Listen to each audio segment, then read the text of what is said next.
Shalom, selamat pagi Bapak Ibu Saudara, bertemu lagi dalam renungan hidup dalam iman. Hari ini kita akan bersama-sama membaca merenungkan satu bagian firman Tuhan yang diambil dari Markus pasal yang kedua, ayat yang pertama sampai ayat yang ke-12. Markus pasal yang kedua, ayat yang pertama sampai ayat yang ke-12, tapi saya hanya akan baca di ayat yang ke-12 firman Tuhan.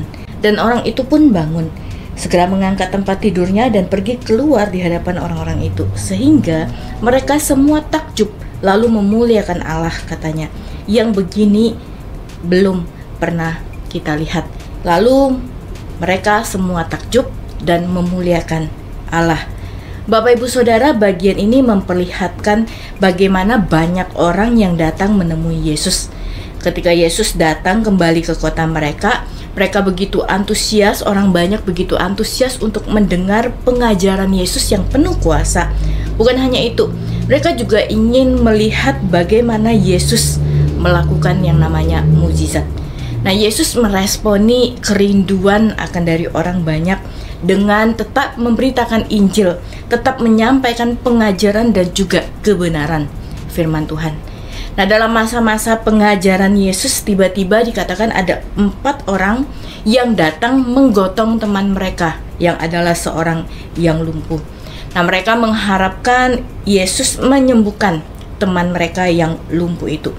Namun yang menarik adalah Bapak Ibu Saudara, di dalam firman Tuhan dikatakan kerumunan orang itu begitu banyak sehingga menghalangi mereka. Tapi mereka tidak menyerah. Yesus sudah di depan mata.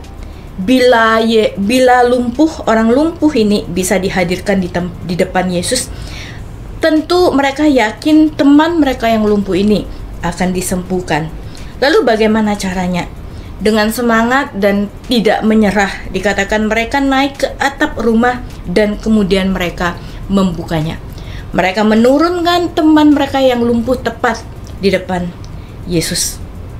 Apakah berhasil usaha mereka? Ya, usaha mereka dikatakan berhasil. Tepat di depan mata Yesus, teman mereka yang lumpuh itu disembuhkan. Iman yang juga dimiliki oleh teman-teman si lumpuh menyebabkan Yesus merespon lebih dari yang mereka harapkan. Bukan hanya menyembuhkan teman mereka yang lumpuh, tetapi dikatakan juga Yesus mengampuni dosa mereka. Ada 2 hal yang menarik yang dimiliki oleh teman-teman dari si lumpuh itu. Yang pertama, mereka peduli untuk mengerjakan sesuatu bagi orang lain. Ketika mereka mendengar kabar bahwa Yesus datang ke kota mereka, Yesus hadir di kota mereka, mereka dengan segera membawa teman mereka yang lumpuh itu. Supaya apa? Supaya Yesus menyembuhkan mereka. Dan ini memperlihatkan adanya kasih, adanya kepedulian untuk mereka melakukan sesuatu bagi orang lain. Bukan hanya itu, yang kedua dikatakan mereka kerjasama. Tidak mudah untuk membawa seorang yang lumpuh, apalagi harus membawa mereka ke atap dan menurunkan dari atap ke ruangan di mana Yesus berada. Tapi dengan tidak khawatir dan tidak takut, keempat temannya ini dengan begitu giat membawa dan berhasil menurunkan teman mereka yang lumpuh di ruangan di depan Yesus berada. Bapak Ibu Saudara, ada satu kalimat yang menarik ketika dikatakan Yesus melihat iman mereka. Dan ketika Yesus melihat iman mereka, Yesus memberikan kesembuhan kepada si lumpuh dan Yesus mengampuni dosa dari si lumpuh. Iman yang pada akhirnya membawa kepada kesembuhan. Iman yang pada akhirnya membawa kepada kasih dan kepedulian yang daripada Yesus. Maka iman itu membawa mereka kepada kesembuhan dan juga yang namanya pengampunan dosa.